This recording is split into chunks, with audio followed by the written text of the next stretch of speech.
Yo, what's going on, guys? Mush back at it with another video. Want to give you guys my final preview of Palworld, some information that I think you guys should know, the system requirements, the price point, which this has been something that hasn't been talked about a lot. There is no pre-order or anything like that on Steam. I believe early access games usually don't have pre-orders, but I do have the price point for you guys, and I think it's pretty competitive. But even if it's too much for you, there is going to be a little subscription service that you guys might know about that will have the entirety of the game. Now, Palworld, of course, seeing a lot of inspiration from Pokemon in terms of their Mon designs. However, when you actually look at the gameplay, there is a ton of depth to it, and I am incredibly excited for Palworld in totality. It could end up one of two ways. Now, I'm excited for it from the standpoint of the gameplay looks incredibly compelling, but I really believe that, yes, part of me is excited for the memes, absolutely. Like, this game looks ridiculously hilarious, and I'm gonna play it in that regard.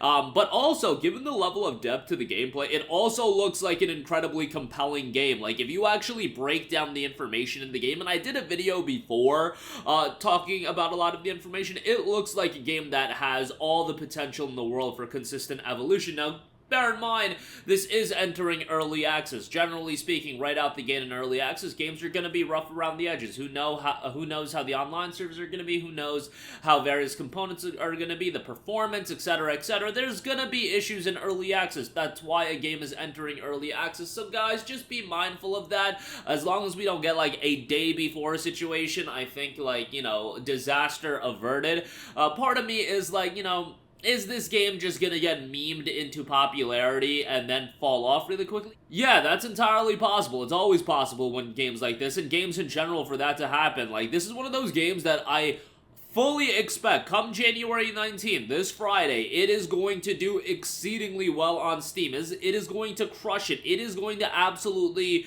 do insane sales numbers, and that's with it being on Xbox Game Pass, and we'll talk about that in a second. But let's first break down the system requirements. Of course, it's going to be a game that you're going to, you know, need the right performance to run. Based on looking at the system requirements, do believe it's going to be playable on the Steam Deck. Now, the minimum requirements are an Intel Core i5-3570K, 3.4 GHz 4-core CPU. The i5-3570K was one of the very first CPUs that I got. I had an i3-2100 in my initial PC that I played games on, but as far as my first gaming PC I built, the i5-3570K was just an awesome CPU. Was that Ivy Bridge? Yeah, I believe that was Ivy Bridge, right? Because it was Sandy, Ivy, and then Haswell was the 4000 series CPU. So I think 3000 was Ivy Bridge. So yeah, it's been quite a while, a decade plus since the 3570K. Kind of crazy to think about that. 16 gigabytes of RAM is minimum, which is fine. You see more and more games go the minimum 16 gig, or at the very least minimum 12 gigabyte route.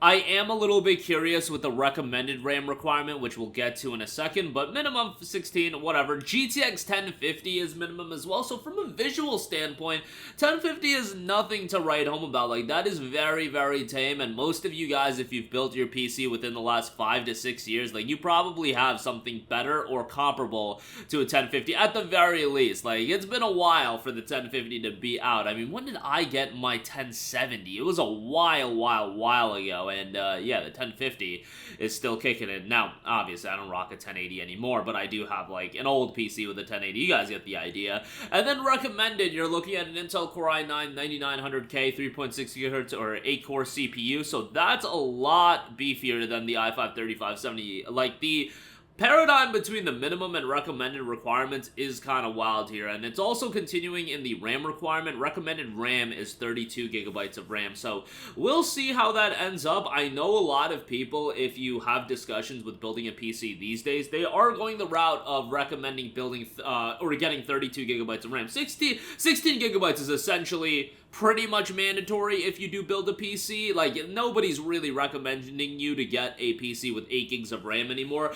Can that get you by for a little while? Sure, but you are going to reach real limitations with that. But at the same time, I don't think the majority of people have 32 gigs of RAM. I think the majority of people have 16 gigs of RAM, and you don't see often games recommend 32 gigabytes of RAM. Like, I very much can, like, count on one hand the games I've seen, or probably two hands of the games I've seen that recommend 32 32 gigs of RAM. And for a game of this caliber to recommend 32 gigabytes of RAM, that's the most jarring thing that I've seen, but we'll see how that ultimately turns out. Sometimes games will have these recommended requirements, and that ultimately doesn't extend to that. Sometimes, the requirements that are recommended minimum a little bit wonky and overstretching, but we'll see how that turns out. And then also for the GPU that's recommended, it is an RTX 2070, which is relatively, I'm not going to say crazy, but, at this point, that's a 2-gen old GPU.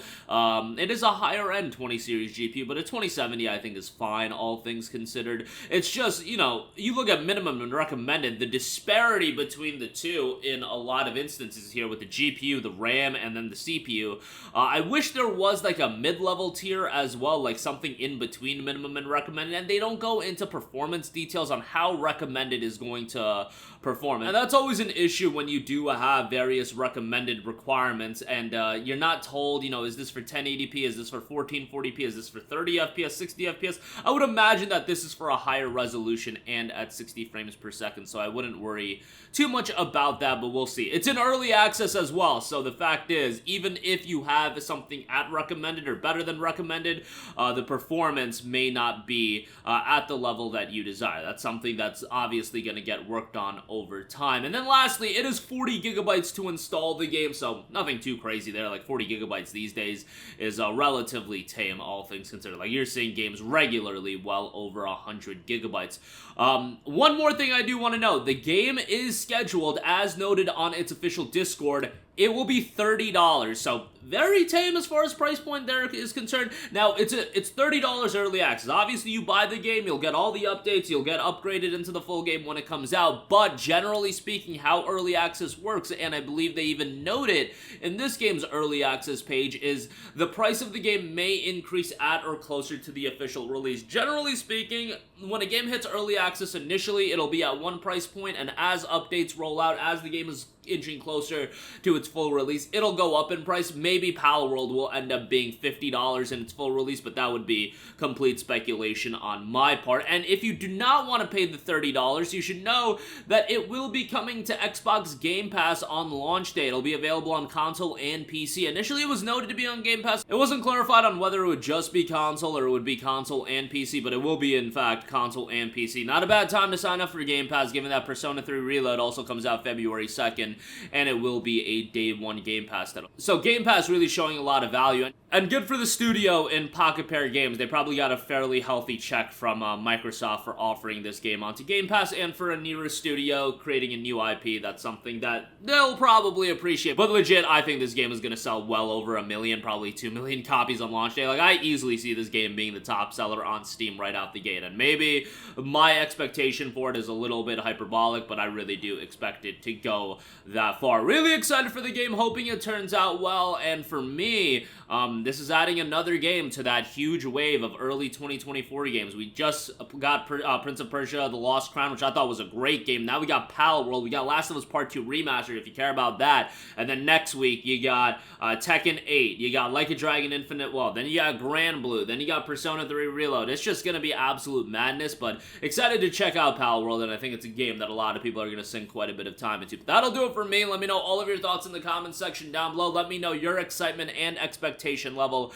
Curious to hear what you guys think, and if you're going to be checking out January 19th. But again, that'll do it for me. Your thoughts down below. Thanks for watching, and I will catch you guys in the next one. Peace out.